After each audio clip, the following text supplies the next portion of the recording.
Good morning, my Real News Media TV family. Thank you so much for tuning in this morning, and I'm wishing for everyone a wonderful and a productive day.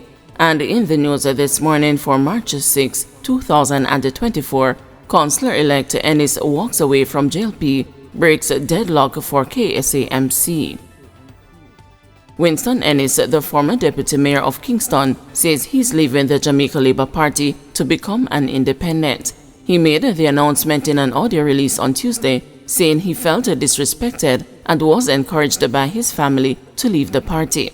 I just want you all to know that I have walked away from the Jamaica Labour Party. I have to protect my dignity, I have to protect my values, and I have to protect my family. Ennis, who recently won re-election as a councillor for the Waterloo Division in St. Andrew North Central, said, "The way I have been treated and disrespected, I'm not having any more of it, and I have walked away. So officially, I am an independent," he added. Ennis's departure from the JLP would break a 2020 tie for the Kingston and the St. Andrew Municipal Corporation following last week's local government election, and gives the People's National Party outright control of the parish council. It would also split evenly 7-7 the number of municipal corporations won by the two political parties. Following several shifting counts, the Electoral Commission of Jamaica on Saturday said that the JLP was victorious in St. Thomas, Portland, Clarendon, St. James, St. Elizabeth, Trelawney, and St. Anne. It said that the PNP was victorious in Westmoreland, Hanover, St. Mary, St. Catherine, Manchester, and Portmore, where it claimed 9 of the 12 electoral divisions. The ECJ at the time also reported a 2020 tie for the KSAMC. No official report on armed men invading Black River High School, says police. Head of the St. Elizabeth Police, Deputy Superintendent Coleridge Minto, has moved to clarify reports of an invasion by armed men at Black River High in the parish on Tuesday. In an audio release, Minto said that the police didn't receive an official report about armed men entering the school. The information we have is that sometime after 10:30 this morning, some students were involved in a dispute. As a result of it, one of the boys reportedly left the school and later returned with other men. The police were contacted and visited the school. However, none of these men who reportedly came on the compound were seen. I also spoke with the principal, who confirmed that the boys involved in the incident are known and that the school is treating with that matter, he said. The police has no official report of any gun being on the compound, and in speaking with the principal, he also indicated that he has no report of this nature. Our school resource officers of the Community Safety and the Security Team will continue to work with our schools in the parish and will continue to provide support to the schools, added Minto. A police source told the news on Tuesday that students and the staff at Black River High were sent scampering after armed men reportedly invaded the compound following an alleged altercation between two students. The news was told that the two students, reportedly boys, are from the same community close to the St. Elizabeth parish capital of Black River. There were no reports of anyone being hurt or any weapon being discharged. The armed men reportedly fled the compound before the police arrived at the school. Vaz and Warmington squabble over state resources commence. Government legislators Darrell Vaz and Everald Warmington on Tuesday engaged in a jolta over the former's strident declaration that he would not distribute state resources from his ministry on a partisan basis or based on how people voted. Vaz, the Minister of Science, Energy, Telecommunications and Transport, made the declaration last Thursday in an interview with the news as he joined the ruling Jamaica Labour Party in distancing himself from Warmington's comments on the matter 2 Mondays ago. In the aftermath of the local government elections, Warmington, who had a responsibility for works, told supporters that he would starve People's National Party councillor-elect for the Old Harbour South Division, Dr. Kurt Wall, of money to carry out work in his division.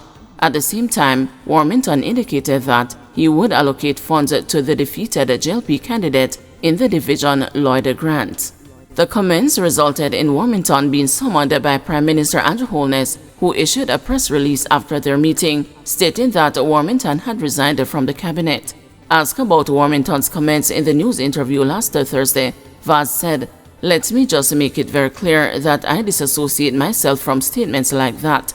I have a philosophy that is very simple, that you run on a party ticket and you are the JLP candidate, but once you are successful and you win and you become a member of parliament, you are the member of parliament for all your constituency. And that includes those who voted against you, those who did not vote, and those who voted for you. What you need to do as a smart politician is to see how you can win over those who voted against you and engage with those who did not vote to get them to be interested to vote for you based on your performance and your service to the constituency. During Tuesday's sitting of the Standing Finance Committee, Warmington questioned Vaz about his stance, asking him if there are any methods within his ministry or if there is any scope by which he can make allocations to councillors. Is there any method or as such within your ministry or scope where you can make allocation to councillors? Not to my knowledge, member. Is there such a privilege or opportunity in any other ministry? Do you know if any other ministry can do that? Not that I know of. But then, if that's the case, so you're making statement. You made a statement the other day where I'm concerned that you disassociate yourself from the statement I made in a location. If it is not within a minister's to do it, power, then why are you making such statement in the Observer? I said to a general question, he's making that be associated with allocation from ministry councillor. Member. Yeah, you know member. That is not possible. Then why are you making such statement? Chairman, let me make it clear for all who have ears to hear and eyes to see. I do not support partisan politics at any level. And as a minister of government, that will never happen under my watch in any way, shape or form. As Warmington continued to quarrel off microphone, the committee chairman told Vaz that the microphone was not on for the member, so he didn't have to respond. But Warmington continued to quarrel off the microphone, to which Vaz retorted, "It doesn't seem like you have learned anything." In the face of strong criticisms about his comments, Warmington last Wednesday issued a news release in which he claimed that his statements were misunderstood. "It was never my intention to imply that a duly elected councillor should be denied rightful funding for their municipal division," Warmington said. "My remarks were focused on the established practice that MPs direct funds for constituencies while councillors direct funds from the municipal council. These are distinct and separate channels," he added. Warmington rejects a report he resigned, says the Prime Minister fired him. Embattled Member of Parliament Everald Warmington has rejected the statement from the Office of the Prime Minister that he resigned from the Cabinet. In an interview with TVJ News on Tuesday, Mr. Warmington said he was fired by Prime Minister Andrew Holness over his controversial comments last week, where he threatened to withhold funds from a PNP councillor.